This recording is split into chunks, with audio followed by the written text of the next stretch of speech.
कांग्रेस अक्सर ही आरएसएस पर हमलावर रुख अपनाए रखती है, उसे तमाम मुद्दों को लेकर घेरती रहती है। लेकिन अब कांग्रेस सीधे तौर पर आरएसएस को पूरे देश में बैन करने को तैयार है।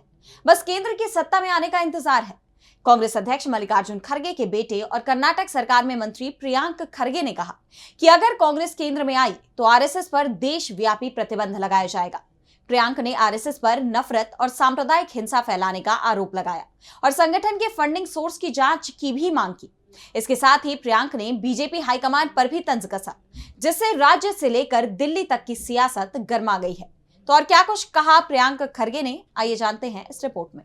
कर्नाटक सरकार में मंत्री और कांग्रेस अध्यक्ष मल्लिकार्जुन खड़गे के बेटे प्रियांक खड़गे ने आरएसएस को लेकर एक बड़ा बयान दिया है, जिसने राजनीतिक हलकों में नई बहस छेड़ दी है। प्रियांक ने ऐलान किया कि अगर कांग्रेस केंद्र की सत्ता में आती है तो आरएसएस पर देशव्यापी प्रतिबंध लगा दिया जाएगा। उन्होंने आरएसएस पर देश में नफरत और सांप्रदायिक हिंसा फैलाने का आरोप लगाया और संगठन की गतिविधियों पर सवाल उठाए।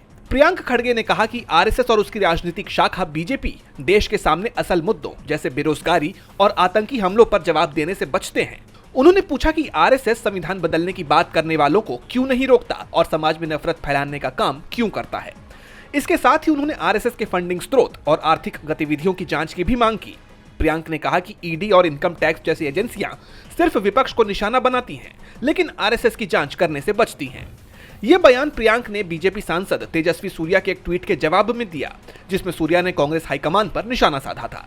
प्रियांक ने पलटवार करते हुए बीजेपी के हाईकमान पर सवाल उठाया और कहा कि बीजेपी कार्यकर्ता अपने राष्ट्रीय अध्यक्ष का नाम तक नहीं जानते। उन्होंने ये भी तंज कसा कि प्रधानमंत्री नरेंद्र मोदी कठिन परिस्थितियों में संसद के बजाय आरएसएस को रिपोर्ट करने नागपुर चले जाते हैं। प्रियांक ने तेजस्वी सूर्या को चुनौती दी कि वो खुले तौर पर कहें कि उन्हें आरएसएस की जरूरत नहीं है और वो सिर्फ मोदी और नड्डा के नेतृत्व में चुनाव जीत सकते हैं। प्रियांक का ये बयान न केवल आरएसएस और बीजेपी के लिए चुनौती है, बल्कि ये कांग्रेस की रणनीति को भी दर्शाता है, जो आरएसएस को लगातार अपने निशाने पर रखती है।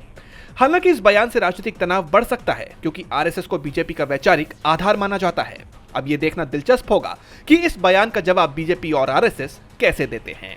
डीबी लाइव साउथ की रिपोर्ट।